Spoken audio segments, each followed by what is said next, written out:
People think the hardest part of being closeted is hiding who you love. It isn't. The hardest part is learning to hide what you feel. Because after enough years of watching every word, every expression, every glance, something changes. You stop controlling your emotions. Your emotions start controlling themselves. Not because you're calm, because they've learned they aren't safe. That's how some closeted people become masters of emotional control. Not through confidence, through survival. It doesn't happen all at once. It begins with tiny moments that seem forgettable to everyone else.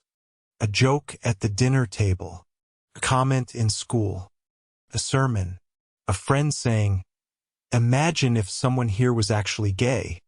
Everyone laughs. You laugh too. Not because it's funny, because silence would feel louder. Nobody notices, but your nervous system does. Quietly writes down a new rule. Never react honestly. Over time, those rules multiply. Don't look too long. Don't sound too excited. Don't seem too interested. Don't defend people too passionately. Don't answer too quickly. Don't answer too slowly. Don't let your face reveal what your mouth is trying to hide. Eventually, you're no longer living your life. You're performing a version of it. And after performing for long enough, something frightening happens. You become incredibly good at it. People compliment how mature you are, how composed you seem, how nothing ever rattles you. They think they're describing emotional strength. What they're often seeing is emotional containment. There's a difference. Strength lets emotions exist without taking control. Containment never lets them exist in the first place. That's why some closeted people can walk through devastating conversations without changing their expression. Someone casually says something cruel about LGBTQ+ people. They nod. Someone asks if they're dating anyone. They smile.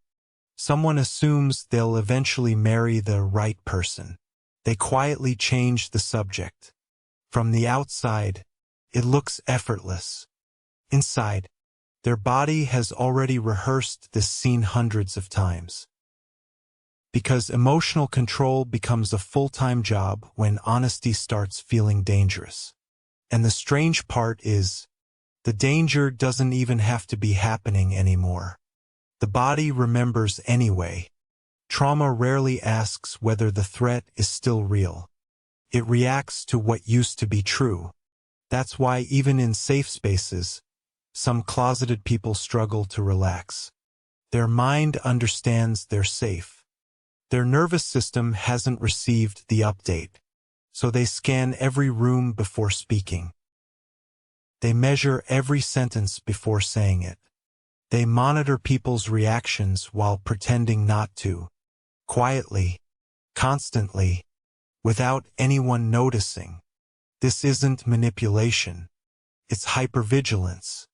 The kind built from years of emotional uncertainty. People often imagine fear as something dramatic. Panic. Running. Crying. But chronic fear is quieter than that. Sometimes it looks like perfect emotional regulation. Sometimes it looks like becoming the least difficult person in every room. Never asking for too much. Never revealing too much. Never needing too much. Because needing things once felt dangerous. So you become incredibly independent. At least that's what everyone believes. But emotional independence can sometimes be emotional isolation wearing expensive clothes. You convince yourself you don't need reassurance. Until someone actually gives it to you. And suddenly you don't know what to do. Because being understood feels unfamiliar. Not comforting. Unfamiliar. That changes people. Especially in modern relationships. Dating apps promise endless possibilities.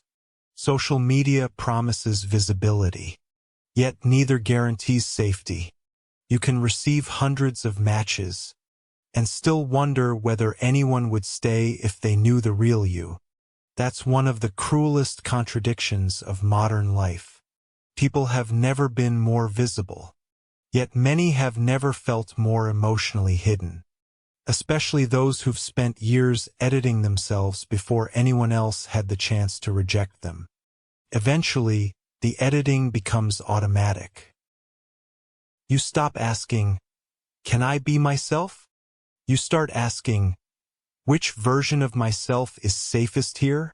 Different friends, different personality, different voice, different stories, different laugh. Not because you're fake, because every environment trained a different survival strategy. Some people call this shape-shifting. But for many closeted people, it never felt like a choice. It felt like the only way to keep belonging. And belonging is powerful. The human brain would often rather abandon authenticity than risk abandonment itself. That's why emotional control can become addictive. Every successful interaction reinforces it. Nobody suspected anything. Good. Nobody asked uncomfortable questions. Good. Nobody looked too closely. Good. Relief becomes the reward, until hiding starts feeling safer than connection. Then something unexpected begins happening. You don't only hide from other people. You hide from yourself. There are moments when you genuinely don't know what you feel anymore. Not because the emotions disappeared, because you've interrupted them for so many years that they no longer reach your awareness. People call this emotional numbness. But numbness isn't emptiness. It's overloaded circuitry. Feelings stacked on top of feelings for so long that the system eventually shuts the volume down. Not forever, just enough to survive. The problem is, survival habits don't know when the emergency ends. They keep protecting you from dangers that no longer exist. Which explains why vulnerability can feel terrifying even after acceptance arrives. Because trust isn't built the day someone accepts you. Trust is built the day your body believes acceptance will continue tomorrow. And the next day. And the next. That takes time. Sometimes years. Sometimes longer. Another invisible consequence appears in relationships. Many closeted people become experts at reading emotional shifts. A delayed reply, a shorter text, a different tone, a slight pause. Most people barely notice these things. Someone living in emotional survival mode notices all of them. Because once upon a time, missing emotional signals carried consequences. So now the brain watches constantly. Searching, comparing, predicting, trying to solve rejection before rejection happens. It looks like overthinking. It's actually protective pattern recognition that never learned when to stop. The exhausting part is that it rarely brings peace. Because certainty never arrives. There's always another possibility to analyze, another expression to decode. Another silence to interpret. People think rejection hurts the most. Sometimes anticipation hurts more. Waiting, monitoring, preparing, bracing, again and again, until calm itself begins feeling suspicious. Because when you've lived with emotional unpredictability for long enough, peace feels unfamiliar. Your body starts waiting for the next disruption. That's why emotionally controlled people sometimes seem distant right when relationships become deeper. Not because intimacy isn't wanted. Because intimacy removes the disguise. And once someone can really see you, they can really leave you. That's a terrifying trade. So emotional control tightens even more. Conversations become calculated. Needs become smaller.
They feel invisible, because being easy often meant making yourself smaller than your real emotional experience. There is another contradiction nobody talks about. The better you become at hiding pain, the less likely anyone is to notice you're hurting. People assume silence means stability. It doesn't. Sometimes silence is simply language trauma learned because speaking never felt safe. The tragedy is that this emotional control often earns admiration. Coworkers trust you. Friends rely on you. Family says you're the strong one. Meanwhile, you can't remember the last time someone asked who